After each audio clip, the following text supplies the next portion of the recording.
Welcome to the deep dive. We're here again to sift through some sources and really pull out the key insights for you. Glad to be here. So today's expedition is, well, it's a bit unusual. The sources are labeled excerpts from Cybersecurity and ISO 27001 search videos. hmm Now, you might think, okay, great, a session on cybersecurity standards, but actually that's not really where we're going today. Yeah, exactly. It's quite interesting because the key words, cybersecurity, ISO 27001, they point one way, but the sources themselves, they're actually showing us pieces of a search video interface. Right. So the real nuggets here aren't about cybersecurity at all. Yeah. It's about the mechanics, how we actually find and interact with information online when we search for videos. Okay. We're looking at the tools, the buttons, the options around the content. It's kind of a look behind the curtain at how your search experience is structured. That is fascinating. So we're analyzing the architecture of discovery, not just the destination. Okay, so looking at these interface snippets, what's the first thing that really jumped out? For me, it was seeing deep search. That phrase popped up. Deep search, yes. That's a really significant one, I think, especially for, well, anyone trying to learn something thoroughly. Why significant? Well, it's more than just, another search button. It kind of signals a different approach. Yeah. Most search results give you that first layer, right? Quick answers, maybe algorithmically popular stuff. The easy stuff. Yeah, the surface level. But deep search implies the platform supports going further. It suggests you can, or maybe even should, dig past those initial results. Okay. It lets you explore more comprehensively, find maybe more niche or detailed information. It's sort of built for someone who wants exhaustive knowledge, not just a fast fact. I get that, like wanting the full picture, not just the summary. But, even if you search deeply, not everything you find is, well, good or appropriate, Okay. which leads to the next element we saw. Report an inappropriate content. This feels important too, but maybe in a different way. It's not just about flagging errors, is it? No, not just errors. Report an inappropriate content is really about user agency.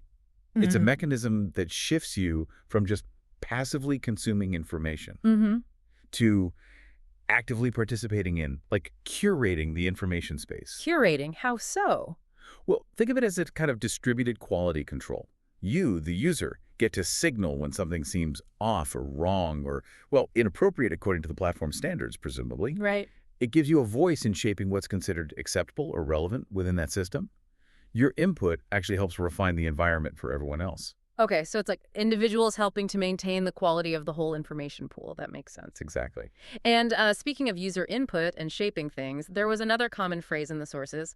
Please select one of the options below, feedback. Yes.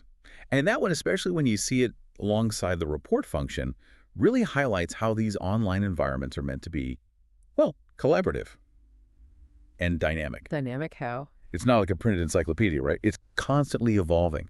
That feedback button is an open invitation for you to contribute directly.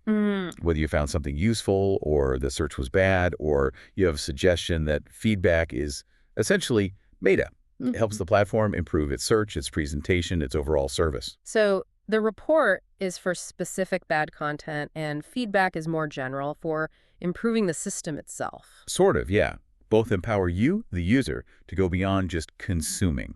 You're actively contributing to and refining this shared knowledge space. It's quite participatory when you think about it. It really is. When you step back, these little phrases and buttons from, a cybersecurity search video source, they tell a bigger story. They absolutely do. They show how the design itself guides a learner, maybe encourages them to move from just scratching the surface to really engaging, to digging deeper, and even helping improve the system. Exactly.